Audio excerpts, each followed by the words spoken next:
The Lonely Lake Monster, Chapter 2, Lemon Face. Pearl had no idea what an apprentice should wear, so she selected her usual clothes, a pair of shiny basketball shorts that hung below her knees, a plain cotton t-shirt, and a pair of sneakers. The shorts were navy, the shirt was white, and the sneakers had once been white, but after 5 months of wear, were now the color of mud and starting to fall apart.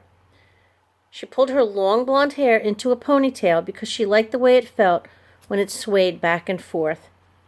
Besides, if her hair was hanging in her face, she might miss seeing something at Dr. Wu's, and that would be a shame. Her breakfast plate sat on the table. The scrambled eggs, toast, and ham were still warm. Using all 3 ingredients, Pearl created a breakfast sandwich, something she liked to do whenever possible. Eating a sandwich for lunch was normal, but Pearl enjoyed them for breakfast and dinner too. Spaghetti sandwiches were delicious and much easier to eat than trying to spin the long noodles onto a fork. Meatballs made great sandwiches, as did tuna noodle casserole, scalloped potatoes, and her all-time favorite, French fries and ketchup. As she chewed, her parents' muffled voices drifted up the stairs. The Pearls lived above the dollar store, which they owned and operated. It was one of the few shops still open in the little town of Buttonville. In the old days, most everyone in Buttonville had worked at the button factory, creating handmade buttons that were sold all over the world. But no one worked there anymore. Cheap plastic buttons had become more popular than the exotic kind once produced at the Buttonville factory. Buttons made from materials like cedar, porcelain, and oyster shell. For the last 5 years, the factory had been vacant. The lawn had grown into a weed-infested field, the windows had darkened with dirt, and the concrete walls had become drizzled in pigeon droppings. But Dr. Wu had recently taken over the old building. She lived there now, along with creatures Pearl used to think could only be found in storybooks, not at the edge of her hometown.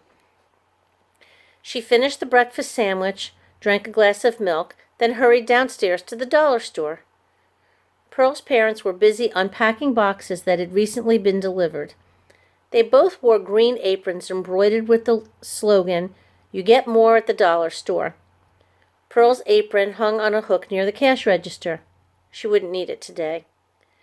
Pearl's father, Peter Petal, pulled a pair of yellow flip-flops from a box. "Look, just in time for the nice weather." Then he held up a blue pair. "These are your size."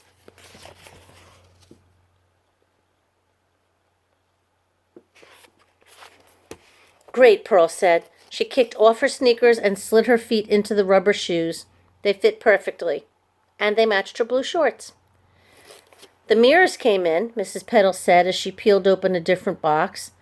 Inside lay dozens of plastic mirrors, some big enough to hang on a wall, some small enough to tuck into a purse.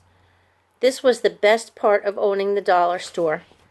Boxes arrived a few times a week, filled with all sorts of things, tubes of toothpaste, striped socks, glitter pens, sometimes even chocolate. Pearl could keep whatever she wanted. "Why don't you give this one to Lemon Face?" Mrs. Petal said as she held out a tiny pink mirror.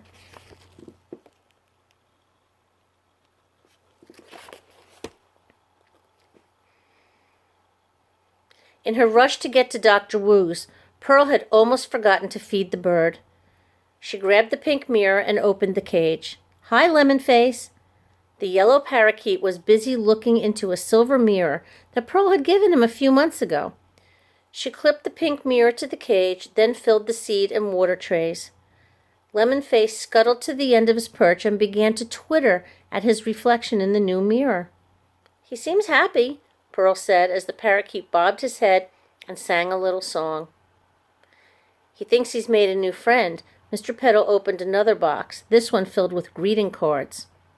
"That's why he stands there all day and talks to his reflection." Pearl shrugged. It made sense, especially since Lemon Face's brain was about the size of half a chickpea. "I'm glad you like your new friend," she told him. Then she closed the cage and glanced up at the clock. 7:30. "Oh, I gotta go. See ya." Hold on, young lady. Mrs. Petal removed her dollar store apron and grabbed her purse. I'm going with you. Uh-huh, Pearl whipped around. Why? I need to meet Dr. Wu before I give permission for you to work as her apprentice. Pearl nervously tapped her toes against the flip-flops. You don't need to meet her. She's real nice, I promise. Excuse me. Your mother needs to meet her, Mr. Petal said as he began to set the greeting cards into a rack. We can't let you spend the day with someone we haven't met. Pearl frowned. But the hospital was a secret. Parents weren't allowed inside. No one was allowed inside. Dr. Wu wouldn't like this. But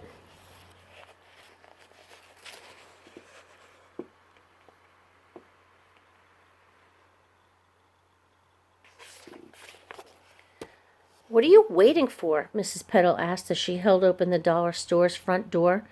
She smiled her gap-toothed smile, which perfectly matched Pearl's gap-toothed smile.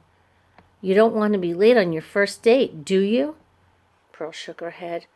How would she explain this to Dr. Wu? How would she keep her mother from trying to get inside the hospital? Was her apprenticeship over before it had even begun?